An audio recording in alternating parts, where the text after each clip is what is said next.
I looked at my son Ryan standing in the doorway of my new house with an arrogance I had not seen in 12 years. It was as if the 4,380 days of absolute silence had never existed.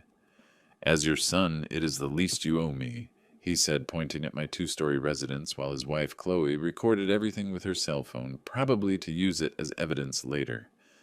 But while I kept that polite smile on my face, I was already calculating exactly how I was going to teach this 32-year-old kid what respect means.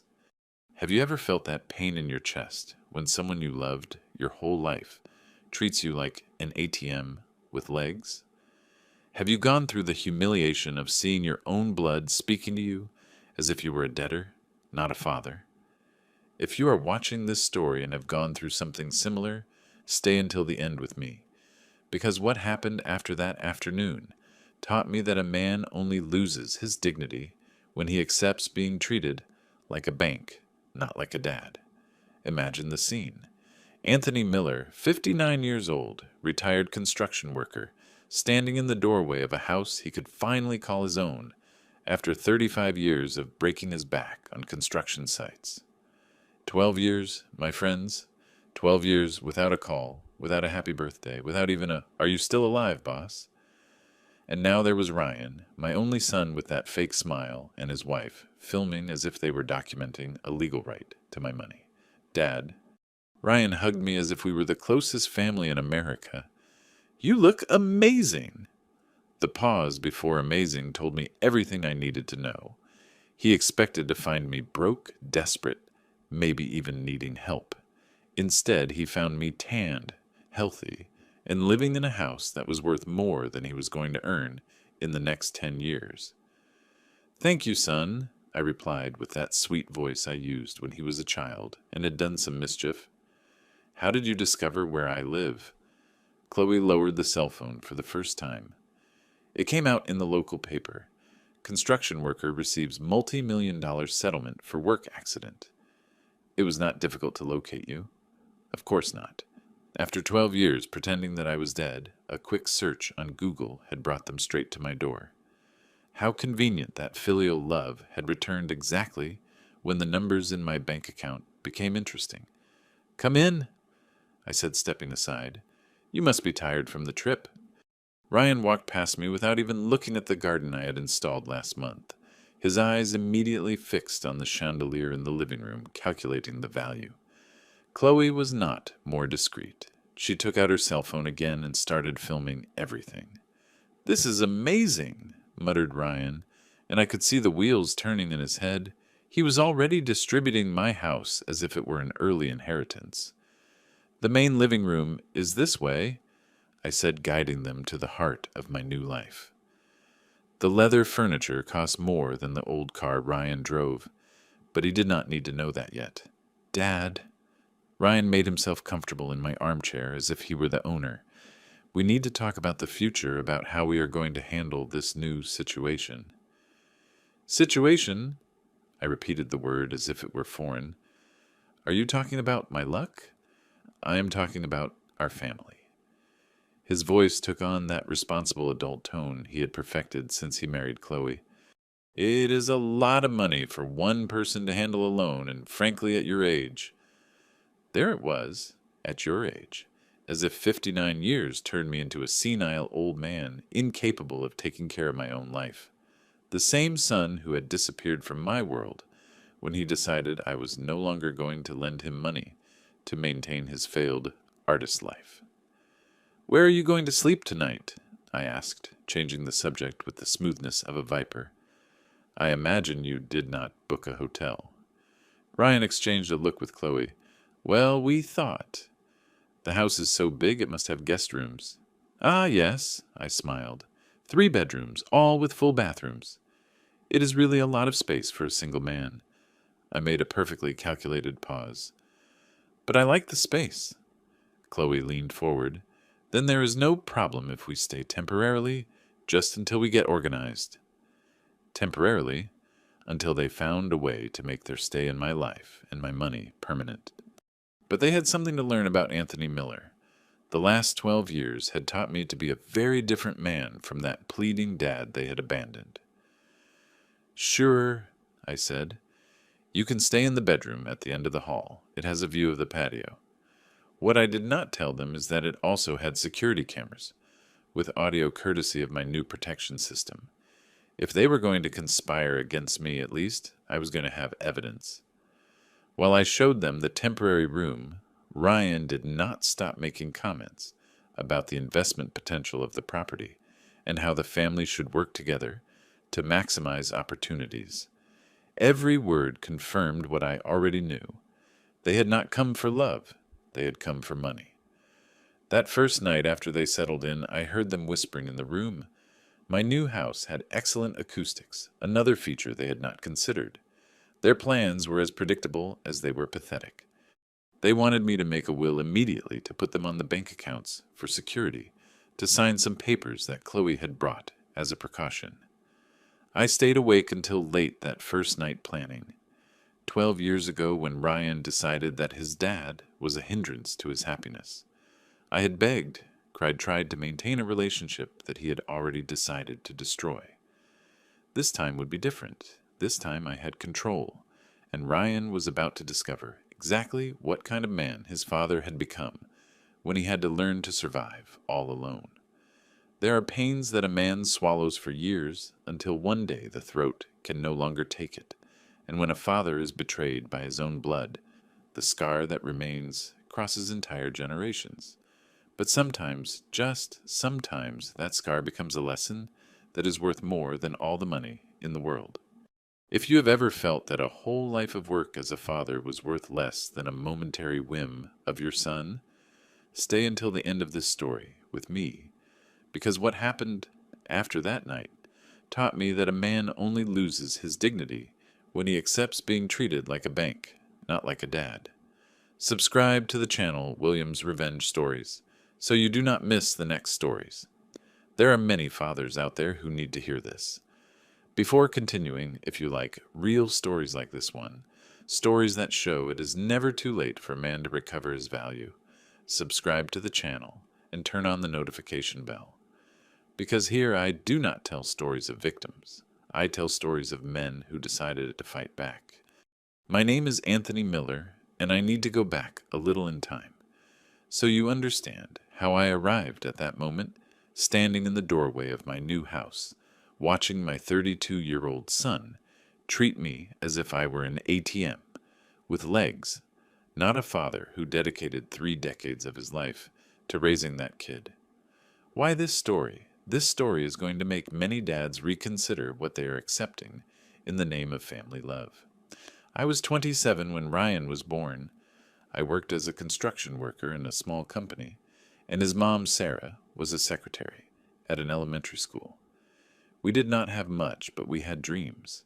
We dreamed of our own house, of the best school for Ryan, of giving him everything we did not have. And man, did I work. My friends, how I worked. Overtime every day, weekends, holidays. When Ryan turned 5, I was already doing 2 shifts construction worker, by day security guard, by night. I slept 4 hours a night, but the kid never went without anything. I remember the first bicycle I bought him. Monthly payments with no interest on the credit card, but the smile he had when he saw that red bike. It was worth every extra hour I broke my back to pay for it. He hugged me that day and told me, "Dad, you are the best dad in the world." When Ryan turned 12, Sarah died in a car accident. Suddenly it was just him and me against the world. I left the night shift to be able to be at home when he arrived from school. I learned to cook, to help with homework, to be dad and mom at the same time. It was not easy. There were nights I sat in the kitchen after Ryan fell asleep and cried from exhaustion and missing Sarah. But every morning I got up, made him breakfast, took him to school, and went to break my back at the construction site to guarantee he had a future better than mine. The kid was smart, always good grades, never gave me problems in school, and I had pride. Our neighbors in the working-class neighborhood always commented, "Anthony is raising that boy very well and all alone too." When Ryan turned 18, I had already secured our own house, 2 small bedrooms, but it was ours. He won a partial scholarship at a private university to study graphic design. I covered the rest by selling the car and asking for a loan that broke me for 5 years.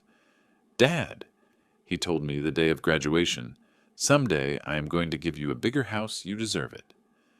I believed him. Of course I believed him. He was my son my whole life. But after college, things changed. Ryan got some freelance jobs, but nothing steady. He started saying he needed to invest in his artistic career, that he could not accept just any job, because that was going to compromise his creative vision. And me, I continued providing. I paid for his internet, helped him with materials, sometimes even with food when his money was not enough. "It is temporary, Dad," he always said. Until I launch. It was 2 years like that, 2 years of me working double to support an adult man who refused to accept that art is also work, that talent without discipline is worthless. The fight started when I suggested he get at least a part-time job. "Dad, you do not understand how the creative market works." He answered me with that arrogance of someone who believes the world owes him something. "I understand that bills are not paid with creativity," I answered him. "I understand that food does not appear on the table by magic." The tension kept growing. He started going out more, coming back late, acting as if he was doing me a favor, living in the house I sweat blood to get. He started bringing Chloe, who had the same misunderstood artist ideas as him. The straw that broke the camel's back was a Friday in December. I had arrived from the construction site. I was tired with back pain, and I found them in my living room planning a trip to Miami. "It is going to be important for networking," Ryan explained. "There is a design festival that can open doors." "With what money?" I asked. "Well, we thought you could help. It is an investment in my future." "Ryan," I said, sitting heavily in the chair, "son, I do not have anything left to invest. I owe the credit card. I am behind on the house loan. I need you to look for a job." What he said next still resonates in my head 12 years later. "Dad, you're being selfish. You're sabotaging my dream for money. I need space to grow as an artist." "Space," I repeated. "What kind of space?" "Space away from this negativity, away from this limited mindset." Chloe nodded by his side as if I were the villain of the story. "Understood," I said calmly. "Then leave. Take all that space you need." "What?" "Get out of my house today. If I am a hindrance to your creativity, if my limited mindset is holding you back, then go live your artist life far away from me." Ryan was shocked. I think he expected me to give in like I always gave in, that I would ask for forgiveness for not being able to finance another dream of his. "Dad, you cannot be serious." "I've never been more serious in my life. You have 1 hour to pack your things and get out." They left that same night, and so began the 12 years of silence, the most painful of my life. The first months I waited. I waited for a call, a visit, anything. I even passed by the front of the house where they were staying just to see if he was okay, but Ryan had cut contact completely. 2 years later, I tried to call. The number had changed. I looked for him on the internet, on social media. Nothing. It was as if my son had decided that I did not exist. Those were the hardest years of my life. Working alone, returning to an empty house, having no one to tell the small victories of the day, having no one to call me on my birthday, on Father's Day, on Christmas. But one thing those 12 years taught me: a man discovers his true strength when he has no one to protect but himself.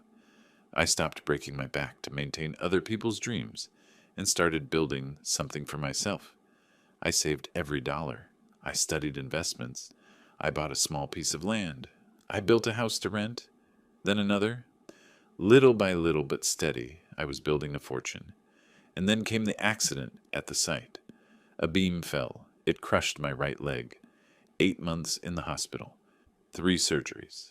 Disability retirement.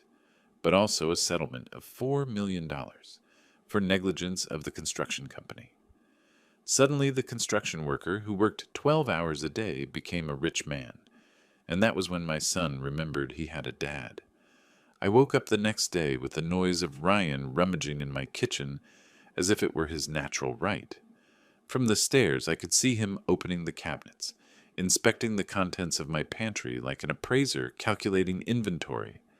Chloe was sitting at the kitchen island again with that cell phone, probably sending photos of the mansion to her friends. "Good morning, family," I said, coming down the stairs in my silk robe. I had not slept well. The whispered voices of my guests had kept me awake until 2 in the morning. Ryan turned with that smile that would have been charming if I did not know his true nature. "Dad, I was hoping we could talk about finances this morning. Chloe did some research last night. Of course she did.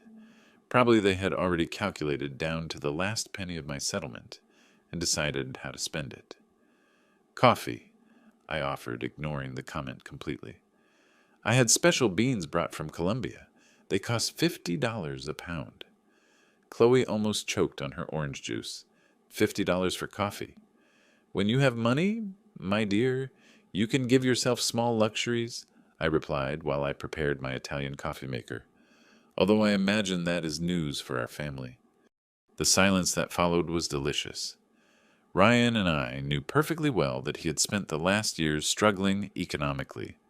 The artistic career had never taken off, and according to my discreet investigations, because yes, I had investigated, he had worked in a series of unstable jobs: waiter, store clerk, call center operator. "Dad," Ryan cleared his throat, "about what I mentioned yesterday, I think you should consider establishing a family trust to protect the money." "Protect from what?" I asked innocently while I poured myself coffee in a fine china cup that cost more than the rent of the apartment where they lived before. "From scammers," Chloe intervened quickly. "There are many people without scruples who take advantage of elderly people with money. Elderly people, as if 59 years turned me into a helpless victim waiting to be deceived. The irony did not escape me. The only people without scruples in my house at that moment were those two. "What consideration?" I muttered, "but I already have lawyers taking care of those questions. In fact," I took a sip of my coffee, "I have a meeting with them this afternoon." Ryan's face changed immediately. "Meeting for what?" "To discuss my testamentary options. At my age, one never knows what can happen." Chloe and Ryan exchanged one of those panic looks that confirm they are thinking exactly what you think they are thinking. Probably they feared I had already updated my will without including them, or worse, that I had included some charity institution instead. "Dad, do not you think we should be present at that meeting?" Ryan tried to sound casual. "As family, we should make those decisions together." "Together?" I repeated the word as if it were a strange concept. "Like we were together during the last 12 years. The color drained from his face. Finally, I had mentioned the elephant in the room. "Dad, about that." He started, but I cut him off with a gesture of my hand. "Do not worry, son. The past is the past." My smile was sweet, like poisoned honey. What matters is the present, and presently I have a fortune to manage and decisions to make. "But we want to help," Chloe insisted. "Family has to support each other." "Family?" I laughed a musical sound like breaking glass. "Is that what we are now? Because during the last 12 years, I was a man without a son, at least according to my son." Ryan went pale. "Dad, I never—" "Never what? Never said I was toxic to your creativity. Never changed your phone without giving me the new number. Never disappeared from my life, as if I were a stranger." Every word was a slap, and I could see how he shrank with each one. "The circumstances were different then," he muttered. "Yes," I agreed. "Then I was a construction worker struggling to survive with 2 jobs. Now I am a rich man who can afford the luxury of being selective with his company." Chloe decided to change tactics. "Anthony, we understand it must have been difficult, but Ryan has matured a lot. We matured. We are ready to be the family you deserve. The family I deserve." As if my value as a father depended on how much money I had in the bank. As if 12 years of abandonment could be erased with some pretty words, now that it was convenient for them. You know what is curious? I said, getting up and walking towards the window that looked out to the garden. When I won this settlement, the first thing I thought about was Ryan. After all those years, my first instinct was still to share my luck with my son. I could hear how their breath caught behind me, but then I remembered something a friend told me years ago. Anthony, the children who really love you do not disappear when things get difficult. They appear when you need help, not when you have something they want. I turned to face them. Ryan looked like a child who had been caught stealing candy. Chloe still clung to the cell phone as if it were a life preserver. So here is my proposal, I continued. You can stay this week. 1 week to remember what it is like to be family. And at the end of this week, I am going to make some important decisions about my future. What kind of decisions? Ryan asked with caution. I smiled, and this time the smile reached my eyes. The kind of decisions a rich man can afford to make. I left the kitchen, leaving them with their thoughts and their desperate plans. In my private study, I sat in front of the computer and opened my bank account. $4 million, more money than I had dreamed of having in my life. But what Ryan and Chloe did not know was that I had already made a decision. Not about the money. That part would come later. I had decided that Anthony Miller would never again be the pleading dad he had been 12 years ago. This week was going to be very educational for the three of us, and my son was about to learn exactly what kind of man his father had become when he had to survive 12 years completely alone. I called the most expensive law firm in the city and scheduled a real meeting for that afternoon. If they were going to play this game, at least I was going to play to win. When I returned from the meeting with the lawyers that afternoon, I found Ryan and Chloe in my study, rummaging through my personal documents like amateur thieves. I cleared my throat at the door and saw them jump as if I had shocked them. Looking for something specific? I asked with that calm I had perfected during years dealing with difficult contractors in construction. Dad, Ryan tried to explain himself, but the evidence of the invasion was scattered all over my desk. We were looking for aspirin, lied Chloe, pathetically. Ryan has a headache. I looked at the bank statements open on my desk, the investment documents, scattered the letters from my financial advisor in my personal files. What kind of special aspirin, huh? Ryan at least had the decency to look ashamed. Sorry, Dad, it is just... Well, we are worried about you. So much money, and we do not know if you have the right help to manage it. What consideration, I muttered, walking towards my desk and organizing the papers they had messed up. In fact, I just got exactly the kind of help I needed. Their faces lit up with greedy hope. I hired a very exclusive wealth management firm, I continued. They specialize in protecting rich elderly adults from family exploitation. The hope died in their eyes so fast I could almost hear the noise. Family exploitation, Chloe repeated weakly. It is more common than you imagine, I explained, pretending to study one of my statements. Adult children who reappear suddenly when the parents receive unexpected money. Relatives who did not maintain contact for years, but who suddenly become very affectionate and worried about the welfare of the elders. Ryan cleared his throat nervously. Dad, we did not.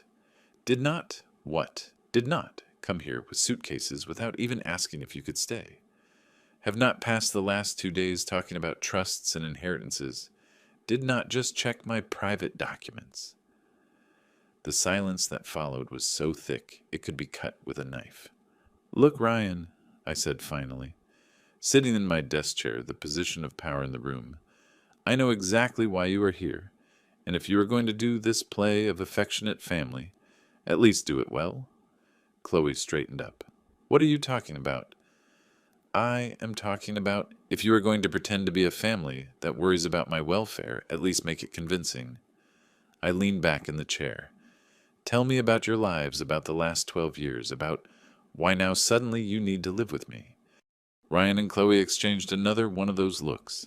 Probably they were deciding how much truth they could afford to reveal.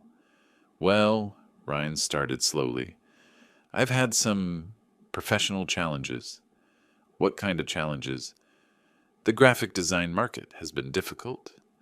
Ryan, I interrupted him, rephrase the question. How much debt do you have? Chloe went rigid. That is personal.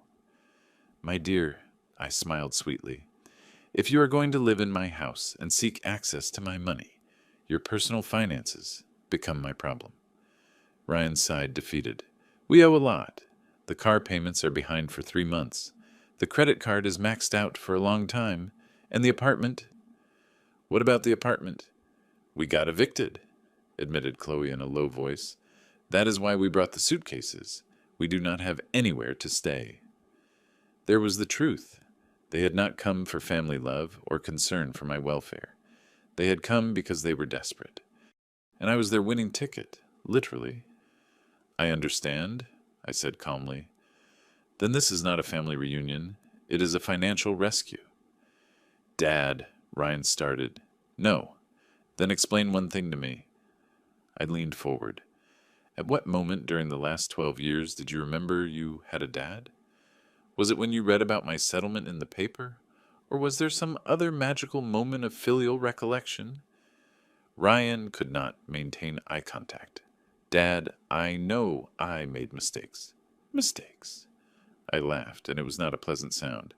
Abandoning your widowed dad is a mistake, Ryan. Changing your phone without telling me is a mistake. Disappearing from my life for 12 full years is a little bit more than a mistake. I was young, he protested weakly. You were 20 years old, Ryan. You were not a child.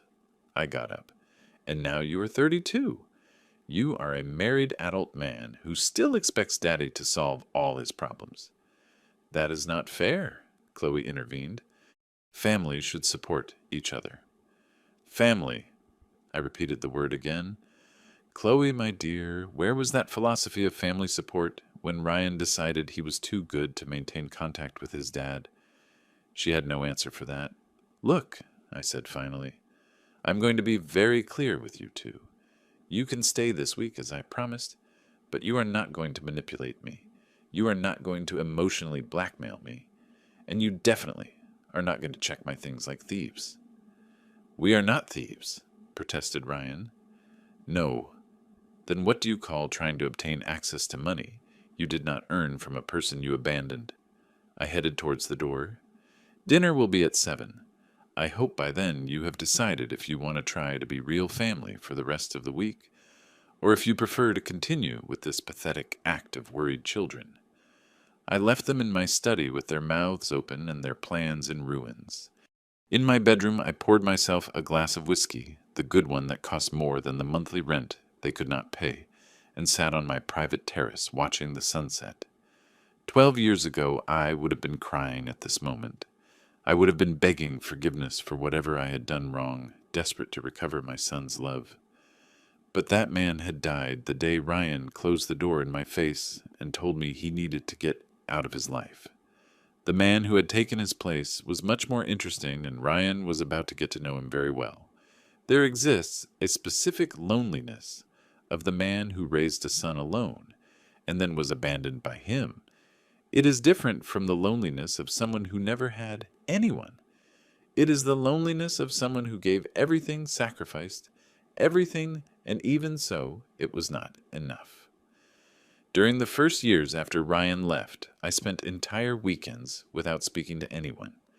I returned from the construction site on Saturday and did not open my mouth until Monday morning to greet my coworkers. There is a type of silence in the empty house that resonates differently when you know your son chose not to be there.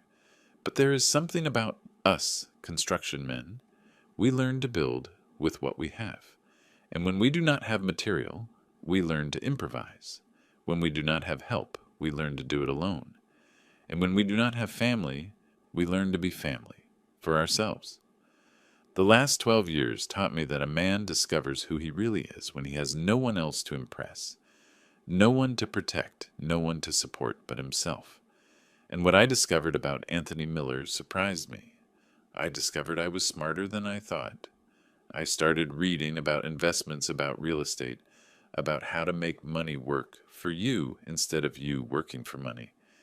I discovered I had an instinct for business that I had never explored because I was too busy breaking my back to support the dreams of others. I discovered I liked my own company. I did not need someone validating me 24 hours a day. I could watch the games I wanted, eat what I craved, decide how to spend my time without having to consult anyone. And I discovered I had dignity, something I almost lost. Raising a son who thought having a dad was a burden, the accident at the site was terrible. 8 months in the hospital or 3 surgeries, pain that sometimes still wakes me up at dawn. But it was also a blessing in disguise. The settlement was not just money. It was proof that sometimes the universe recognizes when a man has suffered unjustly. And now my son had returned. Not for love, not for nostalgia, not because he finally realized he had treated his dad like trash. He had returned because he needed money. But Ryan did not know yet who he was dealing with. The pleading dad he had abandoned no longer existed. In his place was a man who had learned to value his own dignity above all else. And that lesson Ryan was going to learn the easy way or the hard way. The moment of truth arrived Wednesday morning. I was drinking coffee when I heard Chloe talking on the phone in the garden, thinking I could not hear. But the glass walls of my living room transmit sound better than she imagined. "No, Mom, he still has not signed anything," she whispered into the cell phone. "Ryan is trying, but the old man is smarter than we thought. Yes, I know it was millions. No, you are not in the will. Unfortunately." I stopped stirring the coffee and paid attention. "Look, if we do not get anything. The nice way we are going to have to go with the other plan. Ryan is an only child. He has rights. It does not matter how many years have passed. Yes, I still have the contacts of the lawyer you passed me." Perfect. Now I knew exactly who I was dealing with. It was not just opportunism, it was a premeditated plan. Chloe had come prepared for a legal war for my money. I finished my coffee calmly and went to the study. I called my lawyer. "Mr. Martinez, this is Anthony Miller. I need to speak with you urgently about asset protection. Yes, it is about my son." 1 hour later, I was at the most expensive law firm in the city, listening to options that Ryan would never imagine I would consider. "Mr. Miller," Mr. Martinez adjusted his glasses while he reviewed the papers. "I understand you want to make some significant modifications to your estate planning." "Drastic modifications," I confirmed, "and I want everything to be perfectly legal and irrevocable." "The gentleman has some interesting options considering your son abandoned contact for more than a decade. Can I document this? I have phone records attempts at contact via social media, everything dated. 12 years of complete abandonment until the day it came out in the press about my settlement." "Perfect. That gives us several legal alternatives for asset protection against future claims." When I returned home at the end of the afternoon, I found Ryan alone in the living room. Chloe had gone out to solve some things, probably to meet with that lawyer her mom had recommended. "Dad," Ryan got up when he saw me. "Can we talk?" "Sure." I sat in my favorite armchair. Italian leather cost a fortune, but worth every penny. "About what?" "About us, in all these years." He sat on the edge of the sofa, looking like a child who had broken something. "I know I was a terrible son." "Continue." "When I left the house, I thought I was doing the right thing. I thought I needed to prove I could achieve success alone without depending on you." "And did you achieve it?" Ryan lowered his head. "No. I failed at everything. I could not build a career as a designer. I could not keep normal jobs. I could not even keep an apartment." "And why did you not look for me when you realized you were struggling?" "Pride," he admitted, "and shame. Every year that passed without speaking to you became harder to imagine how to explain my absence, how to call after 5 years and say sorry for disappearing, after 10 years, after 12. It was an explanation that made sense, but it did not change the pain he had caused.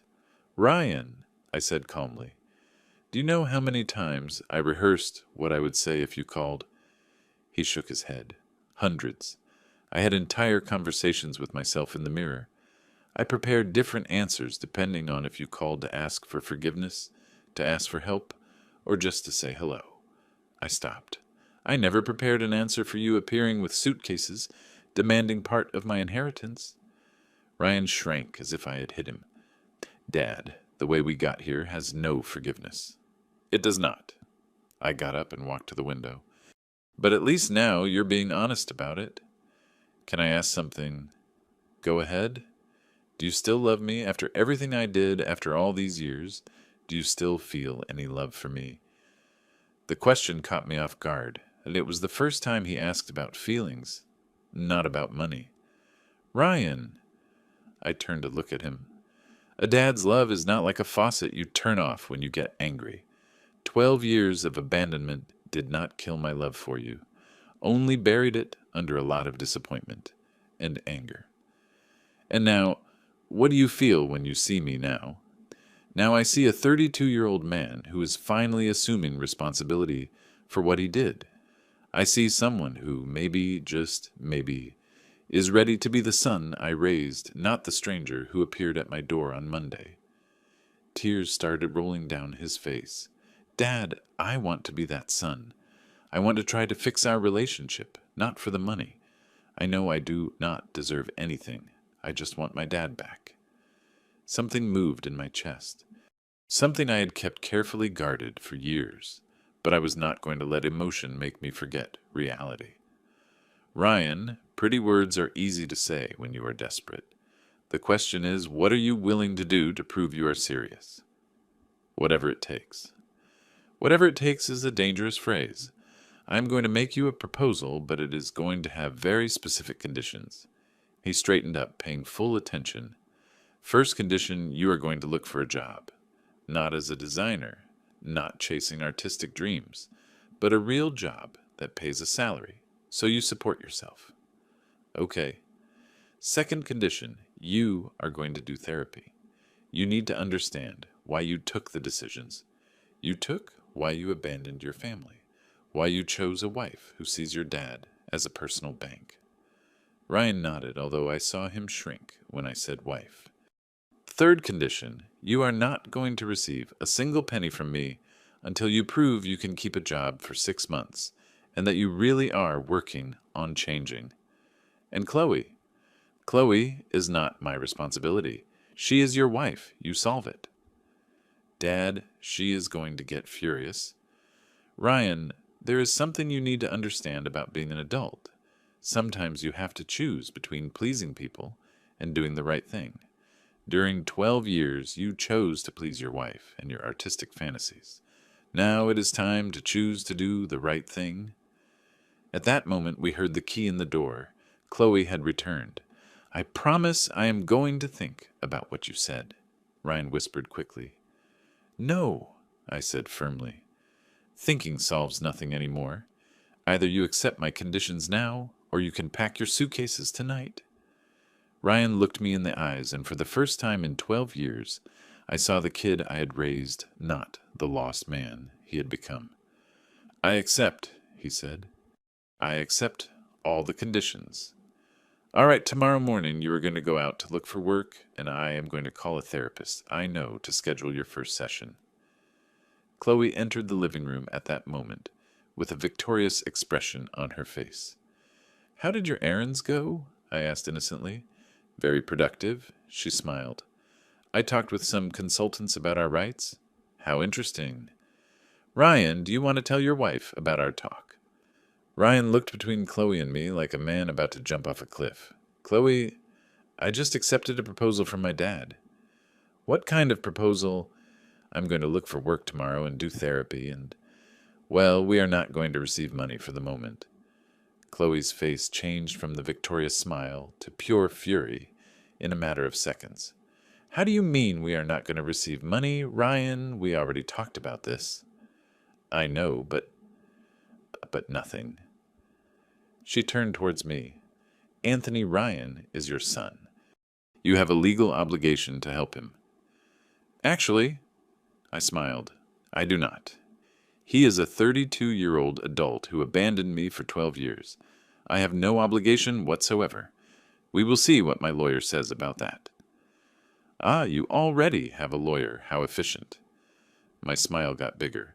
I hope he is good, because mine is excellent. Chloe left, stomping out of the living room. Ryan stayed standing there, looking like a man who just realized he was married to a stranger. "Dad," he said softly, "I think I made a very big mistake marrying her." "Ryan, you made many mistakes. But mistakes can be corrected if you have the courage to make the necessary changes." "Like which ones?" "Like which ones? What you know, exactly what I am talking about." Ryan sighed heavily. "You're saying I need to choose between her and you." "I'm not saying anything. You need to decide what kind of man you want to be from here on out." That night, I heard Ryan and Chloe fighting in their room.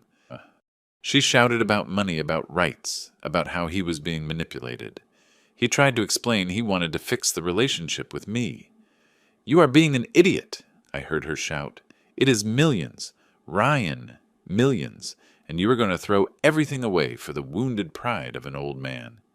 "He is not just any old man. He is my dad." "Your dad, who you had not seen in 12 years. By God, Ryan, think." The next morning, Chloe had disappeared. She left a note saying she had gone to visit family and would return when Ryan recovered his common sense. Ryan found the note in the kitchen and read it in silence. "How do you feel?" I asked. "Relieved," he admitted, "and that scares me." "Why does it scare you?" "Because it means that for a long time I knew I had married the wrong person, but I was too afraid to admit it. And now," Ryan looked at me, "now I am going to have a coffee, read the job classifieds, and start trying to be the man you taught me to be when I was a child." That is the best thing you have said since you arrived here. And for the first time in 12 years, we drank coffee together as dad and son. Not as strangers conspiring about money, but as family trying to find each other again. 2 weeks passed. Ryan had gotten a job at a local print shop. It was not glamorous, but it paid enough for him to start supporting himself. He had also started therapy with Dr. Elena Santos, a psychologist I met at the hospital, where I did physical therapy after the accident. We were eating dinner one Thursday when my phone rang. It was a number I did not recognize, but something made me answer. "Anthony Miller, who is speaking. This is Mr. Carver from the firm Carver & Associates. I am representing Mrs. Chloe Miller in the matter of the asset distribution of Mr. Miller." Ryan went rigid on the other side of the table. "Asset distribution," I repeated. "Curious. I have not died yet. Mr. Miller, my client, is claiming her rights as daughter-in-law regarding the family assets of the gentleman. Specifically, she has a legal right to half of any financial transfer you make to your son during the marriage." "I understand." I kept my voice calm. "And can I know when it was that I made any financial transfer to my son?" "Well, she is anticipating." "Ah, she is anticipating. So your client wants half of a money I have not given, and maybe will never give." "Mr. Miller, would it be better to resolve this amicably?" "Mr. Carver," I interrupted him, "I'm going to be very clear with you. First, my son and I had no contact for 12 years. Second, any financial transfer I decide to make will be based on my conditions, not on the expectations of third parties. Third, I suggest your client focus on building her own career instead of counting on other people's money. Mr. Miller. And counselor, if your client wants to fight legally with me, tell her to come prepared. My lawyers are very good." I hung up the phone. Ryan was pale as paper. "Dad, I did not know she was going to do this." "I did know," I said calmly. "I heard her talking on the phone with her mom last week. She was already planning this since day one." "What conversation?" I told Ryan everything I had heard, how Chloe had come prepared for a legal battle, how she had called me the old man when she thought no one was listening, how she had consulted lawyers specialized in inheritance disputes. Ryan stayed in silence several minutes processing the information. "She used me right. She used me to try to get to your money." "What do you think?" "I think so. I think from the moment she saw the news in the paper, she saw an opportunity, and convinced me to come here. And how does that make you feel? Ryan sighed heavily. Stupid, used, and sad because it means my whole marriage was a lie. The next day, Ryan went to work as always, but I could see he was disturbed. When he returned home at night, he had a different expression on his face. Dad, I need to tell you something. Tell me. Chloe appeared at my job today. My attention sharpened. Appeared how? She was waiting at the door when I went out for lunch. She said she wanted to talk, that we had to think strategically about the situation. What kind of strategy? Ryan sat heavily in the kitchen chair. She wants me to lie in therapy. She said if I pretend I am having an emotional relapse from the trauma of Dad's abandonment, maybe I can prove you have to give me financial support for psychological liability. The coldness I felt was different from any anger I had ever experienced.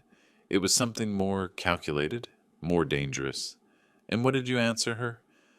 I told her I was not going to do that I really was trying to improve, that therapy was helping me for real. Ryan looked at me. Then she said something that made me realize who she really is. What? She said, Ryan, you have always been too weak to get money alone. Now that we finally have a chance to become rich, are you going to throw everything away for the sentimentality of an old man? And then I realized she was right about one thing. I have always been weak, but she was wrong about another. I do not want to be weak anymore. Ryan breathed deep. Dad, I am going to ask for a divorce. Are you sure? I am sure. I do not want to live a lie anymore. I do not want to be married to someone who sees me as a tool to get other people's money. It is going to be difficult. Probably she is going to try to complicate everything. I know. But Dr. Elena helped me understand something in therapy today. Sometimes you have to choose between the easy life and the right life. And I choose the right life. That night, Ryan called a lawyer specialist in divorces. Chloe's reaction was exactly what we expected. She appeared at my door the next day like a hurricane. Anthony, she shouted before I opened the door completely. You destroyed my marriage. Me, I asked innocently. How? You brainwashed Ryan. You filled him with ideas about change and personal growth. He was much easier to handle when he was irresponsible. Her brutal honesty was almost admirable. Chloe, my son, took an adult decision. Maybe the first in many years. Adult decision, my ass. You manipulated him. I manipulated him by offering him therapy and encouraging him to work. Chloe looked at me with pure hate. You think you are very smart, right? But I can still complicate your life. I can sue you for parental alienation. Parental alienation? I started laughing. Chloe, my dear, to have parental alienation, I would have had to prevent my son from having contact with me. The problem is it was 12 years without contact. How exactly did I alienate him from myself? The logic of the situation hit her like a brick. She could not accuse me of keeping my son away from me when he himself had chosen to stay away. You are still going to regret this, she spat. Of what? Of having my son back, of seeing him finally grow and become a man. Chloe, on the contrary, I am going to thank you. Always. Thank me? Of course. If you had not shown your true nature so fast, maybe Ryan would never have realized what kind of woman he had married. You did us both a favor. Chloe left my house stomping loudly, but I knew it was not over. Women like her do not give up easy when there is money involved. I was not wrong. The next week, Ryan received a lawsuit. Chloe was demanding spousal support, half the assets they had acquired during the marriage, which were basically debts. And here was the interesting part. Half of any family financial benefit Ryan could receive in the future. Does she really think she can demand money I have not even received yet? Ryan showed me the papers, incredulous. That is exactly what she is trying, I confirmed. But we have some surprises for her.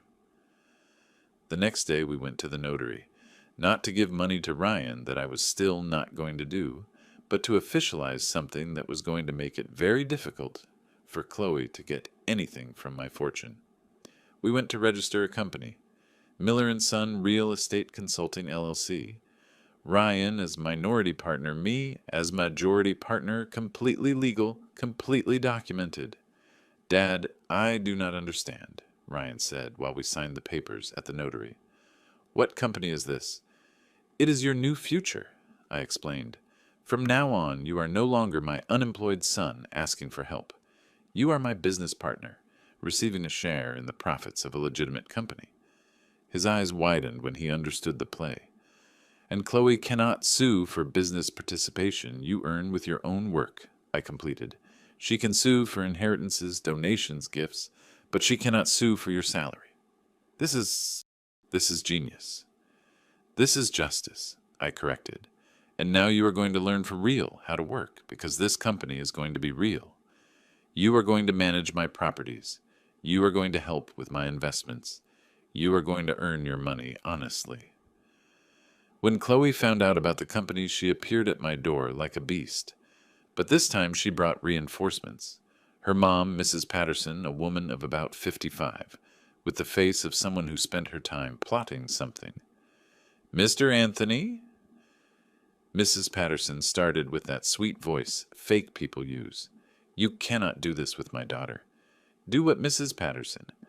Hide money in a shell company to harm her rights. Shell company. I laughed genuinely. The lady wants to see the contracts. We already closed the properties. We already bought the income we already generated. Because it was true. In 2 weeks, Ryan had shown himself surprisingly competent. He had closed the purchase of a lot I had wanted for a while. He had renegotiated rent contracts that were behind. He had even suggested investments that turned out lucrative. That changes nothing, Chloe shouted. You are manipulating the situation.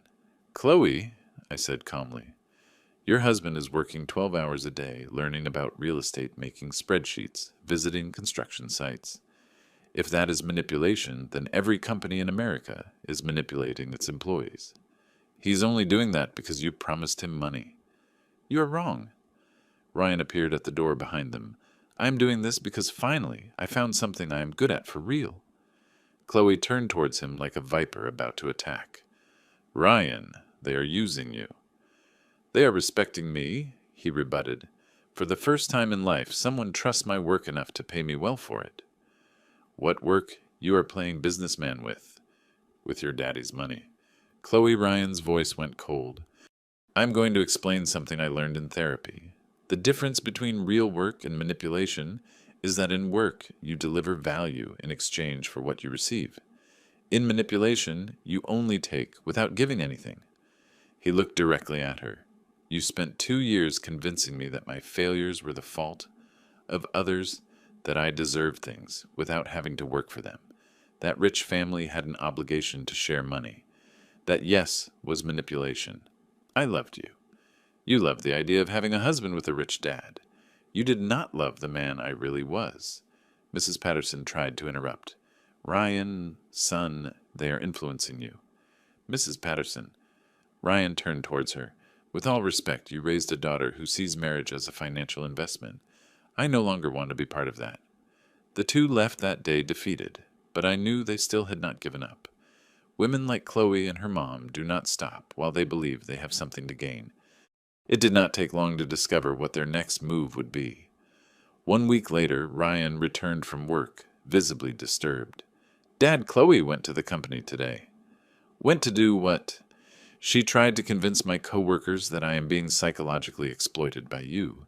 She said you are using me as labor slave, taking advantage of my fragile mental state after the abandonment. And what did your coworkers say? Ryan smiled for the first time in days. John the accountant asked her if she knew how much I make a month. When she said no, he showed her a calculator with my annual salary. And then she stayed quiet because she realized I am earning more in 2 months working with you than I earned in 2 years freelancing. But she did not stop there, right?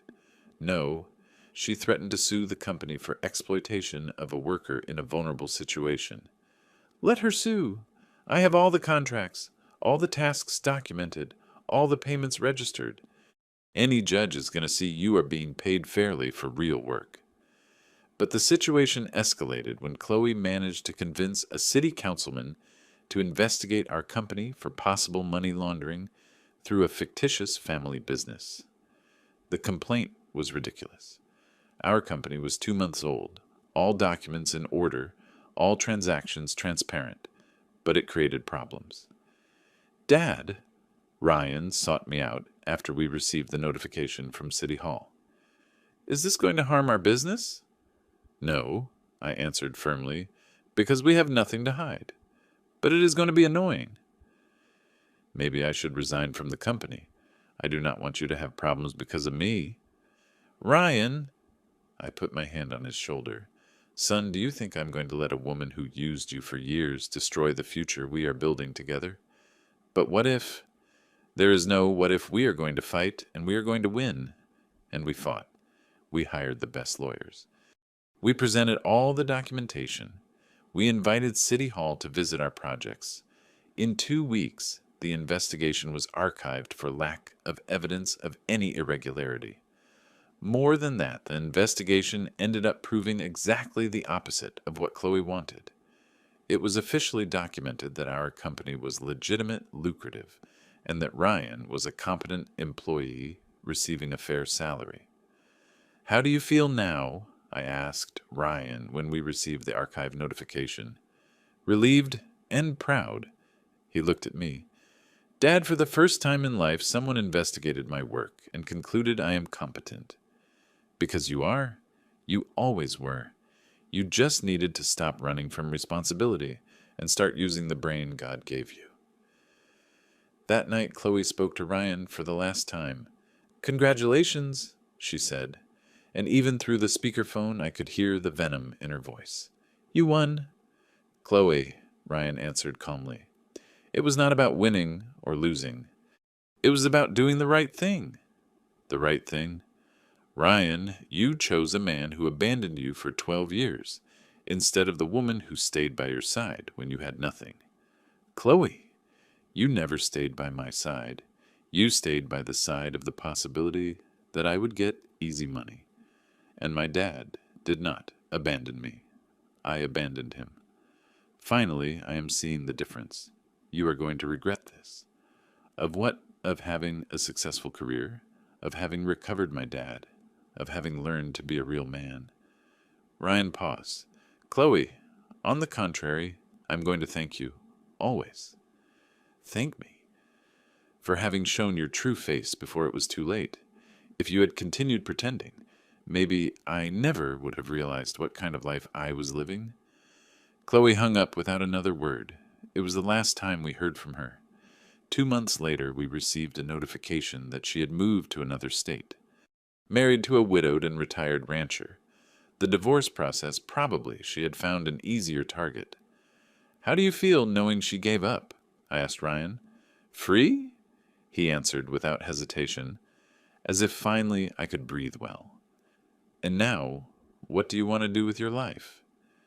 Ryan looked through the window of our office where we could see the construction of our newest project, a housing complex that was going to give dignified housing to 50 families.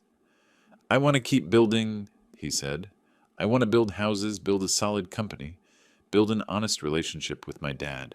He looked at me. I want to build the man I always should have been. Then let's build, I said, and for the first time in 12 years, I felt really proud of my son. 6 months after Ryan arrived at my door with suitcases and demands, we were sitting in the office of our company, reviewing the numbers for the semester. Our small company already had 7 employees, 5 projects in development, and a profitability that surprised even our accountants. More important than that, I had my son back.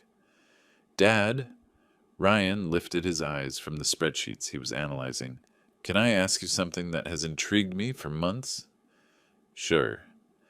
That first day when I arrived here with all that arrogance demanding money, did you already know what you were going to do with me? I thought about the question. It was complex because the answer had several layers. No, I said, honestly. The first days I was divided between 2 desires. Half of me wanted to give you exactly what you asked for, and then throw you out of my life forever. Ryan shrank. And the other half still remembered the kid I had raised alone after your mom died, The kid who hugged me when he had nightmares, who got proud when I taught him something new. I paused. That half wanted to believe that kid still existed somewhere inside the desperate man who appeared at my door. And which half won? Both, I smiled, because I realized that giving you money without demanding change would have been the same as throwing you out. I would have condemned you to keep being that unhappy man forever. Ryan nodded slowly. The therapist said something similar, that sometimes true love requires the courage to say no. Dr. Elena is smart. Yes, and she helped me understand something else too. That I was never angry with you.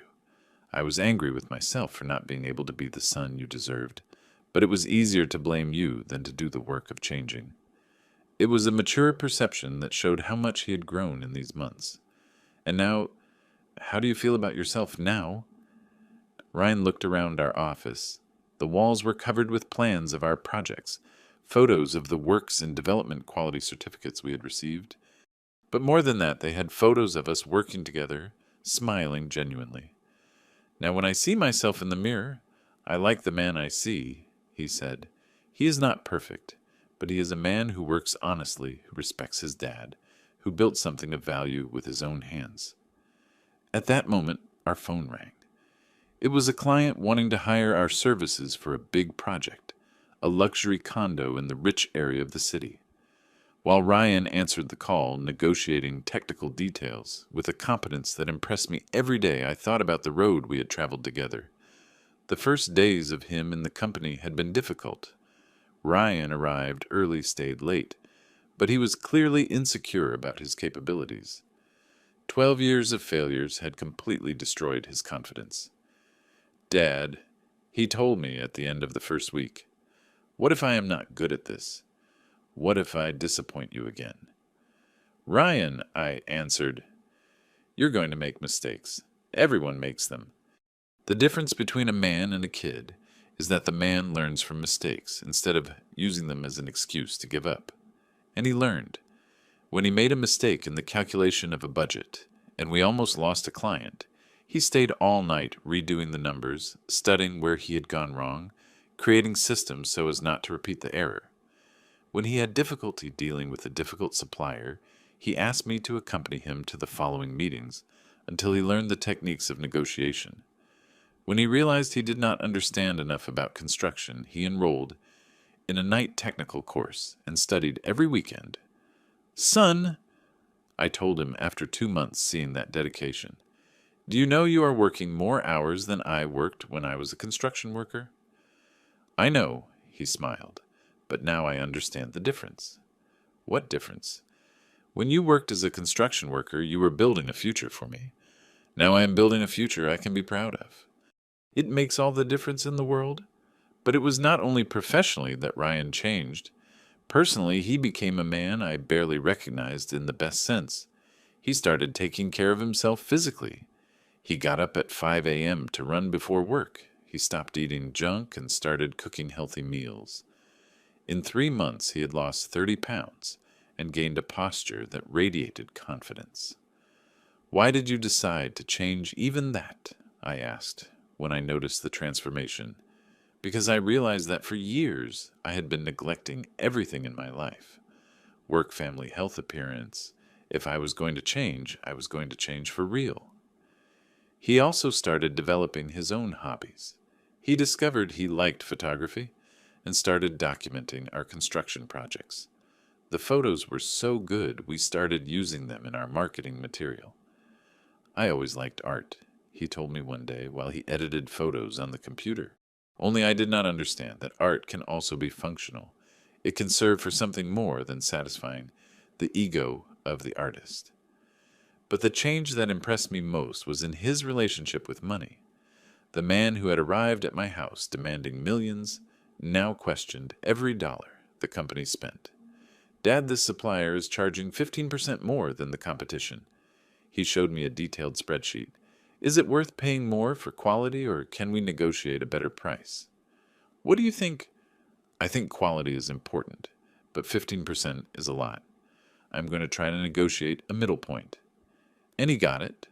Ryan had discovered he had talent for negotiation, something he had never explored in his years of artistic career. How do you feel taking care of money instead of just asking for it? I asked after he closed a particularly advantageous contract for us. I feel powerful, he admitted, but not the power to spend, the power to multiply. It is addictive making money work for you. 3 months after the start of the company, Ryan did something that caught me completely by surprise. He arrived at the office with a written proposal of 5 pages. "What is this?" I asked. "A proposal to expand the company. I want us to enter the residential remodeling market, too." I read the proposal. It was detailed, well-researched, with market analysis, financial projections, hiring plan. It was big league work. "Ryan," I said when I finished reading, "this is impressive, but it is a significant investment." "I know. That is why I am proposing to invest my own money in the project." "What money?" "I saved 80% of my salary from the last 3 months. I want to invest in the tools and the initial marketing." I was speechless. The man who 3 months before demanded borrowed money now was proposing to invest his own savings in the company. "Why do you want to do this?" "Because I believe in what we are building together, and because I want to prove to myself that I can be more than just an employee. I want to be a real partner." We accepted the proposal, and it was a success. In 2 months, the remodeling division was already generating 40% of the company's revenue. "How do you feel being a real partner now?" I asked when we closed our best quarter until then. "I feel like a man," Ryan answered simply. "For the first time in life, I feel like a complete man." But the most significant change in Ryan happened in our personal relationship. We started chatting about things we had never discussed, about his mom's death, about my fears when I was raising him alone, about the mistakes we both had made over the years. "Dad," he told me one night when we were working late in the office, "can I ask you something that always intrigued me?" "Go ahead." "When Mom died, how did you manage to keep going? How did you not give up?" It was a question he had never asked, but I had always expected. "Ryan, there were nights I sat in the kitchen and cried until I could not anymore. There were days I wanted to throw in the towel and leave you with your grandmother. Why did you not do it? Because I saw you asleep and saw Sarah's future. I saw the opportunity for her to remain alive through the man you could become." I paused. "And because a real dad does not abandon even when everything is difficult." Ryan stayed quiet several minutes. "Dad, I abandoned you. I left. How did you forgive me?" "Because I realized you were not abandoning me. You were escaping from yourself, and the man who escapes from himself eventually has to stop running, or he dies on the way. And if I had never stopped running, then you would have lost the opportunity to know the man you really are." I looked at him. "But you stopped, and now you are running in the right direction." At the end of that first year working together, Ryan had become not only a son I could respect, but a man I genuinely admired. He had discovered talents I never suspected he had. He had developed a work ethic that rivaled mine, and more importantly, he had developed a solid character. "Dad," he told me at our lunch, celebrating the first year of the company, "I want to thank you." "Why?" "For having loved me enough to force me to grow, for having believed I could be better, even though I did not believe, for having given me a second opportunity when I did not deserve it." "Ryan," I said, "you always deserved it. You just needed to work to earn it. And now, am I earning it?" I looked at my son. The 33-year-old man sitting in front of me was confident, without being arrogant, ambitious without being greedy, strong without being insensitive. He was exactly the man I had always dreamed he would become. "Now," I smiled, "you are the son any dad would be proud of." And for the first time since Sarah died, I felt I had completed my mission as a father. 2 years passed since that afternoon when Ryan appeared at my door with suitcases and demands. Today I'm sitting on the terrace of my house, watching my son direct our most ambitious construction project until now. A housing complex that is going to give dignified housing to 100 low-income families. The transformation was so complete that sometimes it seems I am seeing a different person. But it is not a different person. It is the person he always was, underneath years of fear and escape from responsibility. Our company today employs 23 people. Ryan is director of operations. I am chairman of the board. But more than that, we are dad and son again. For real.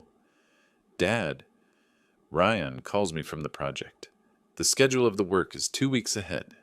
Do you want to come see how the first row of houses turned out? I am coming, I answer, taking my keys.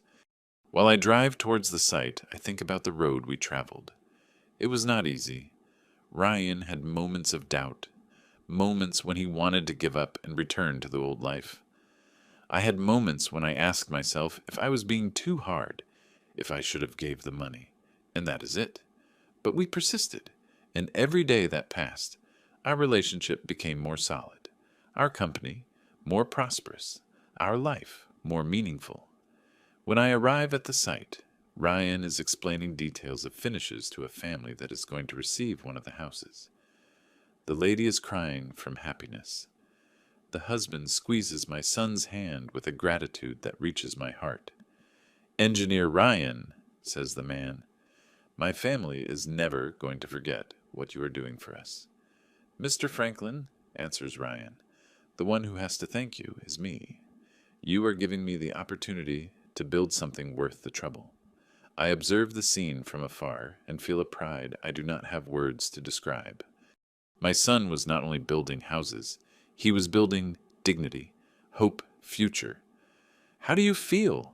I ask when he finishes chatting with the family. Complete, he answers without hesitation. For the first time in life, I feel I am doing something that really matters. Now, dear friends who accompanied me until here, let me ask you, how many dads out there are financing the irresponsibility of their own children? How many men are being treated like a bank by their own blood? I learned something fundamental in these last years. True love sometimes requires the courage to say no. Sometimes loving someone means letting them face the consequences of their own decisions. Sometimes being a real dad means teaching your children to fish, not giving the fish every time they ask. My son arrived at my door demanding $4 million. I did not give him a single penny. Instead, I gave him something much more valuable. I gave him the opportunity to discover what kind of man he really was. And do you know what we discovered? That underneath all those years of irresponsibility was a capable, intelligent, hard-working man. He just needed someone who believed in him, enough to demand the best from him. Today, 3 years later, Ryan won much more than the $4 million he came to ask for. He won self-dignity, a solid career, a true family, and more importantly, he won self-respect. How many children out there need dads with the courage to say, I am not going to facilitate your irresponsibility anymore, but I am going to be here when you decide to grow up for real? How many men of 60 need to learn that it is never too late to set limits, to demand respect, to value themselves? I was 59 when I learned that being a dad did not mean being a bank. It meant being an example. And sometimes to be an example, you have to show that you have enough dignity not to accept crumbs of respect from who should give you a banquet of gratitude. If this story touched your heart, tell me where you are watching from. Write in the comments, your city, your state, your country. Let me know that this message reached you. And if you know any dad who is being treated like a bank by his own children, share this video. There are many men out there who need to understand that valuing themselves is not selfishness, it is necessity. If this story made you reflect on your own family relationships, leave your like and subscribe to the channel. Here we do not tell stories of victims. We tell stories of men who chose their own dignity. Because at the end of the day, I learned that a dad builds much more than a family.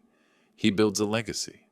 And the best legacy I can leave my future grandson is the example of a grandfather who knew how to love with limits, who knew how to demand respect, and who never but never confused love with permissiveness. A hug from Chicago. And remember, you also deserve respect. You also have the right to dignity, and it is never too late for a man to value himself.